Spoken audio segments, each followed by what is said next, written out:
மரணத்தாலே ஜெயித்தார். நன்மை தீமை அறியத்தக்க விருட்சம், அதுக்கு இன்னொரு பேர் என்ன? மரண விருட்சம். ஆதாம் தொடாத வரைக்கும் மரணத்துக்கு என்ன கிடையாது? ஜீவன் இல்லை.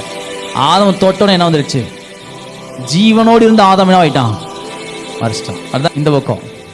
இயேசு மரிச்சார், மரணத்தை தமது மரணத்தினால ஜெயித்தார். இதை புசிச்சா மரணம் வந்துருச்சு.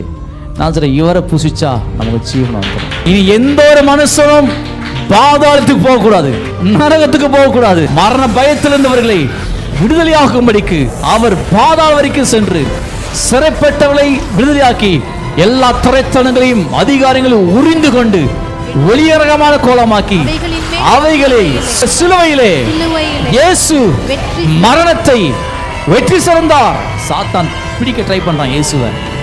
அவர் ஒரே வார்த்தை, மரணமே உன் கூர் எங்கே, பாதாளமே உன் ஜெயம் எங்கே என்று சொல்லி இயேசு மரணத்தை ஜெயித்தான்.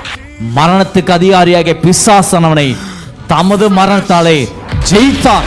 நானே வலியும் சத்தியமும் ஜீவனுமா இருக்கிறேன், என்னை விசுவாசிக்கிறவன் மரணத்தை விட்டு நீங்கி ஜீவனுக்கு வருகிறார் என்று இயேசு சொல்லியிருக்கிறார்.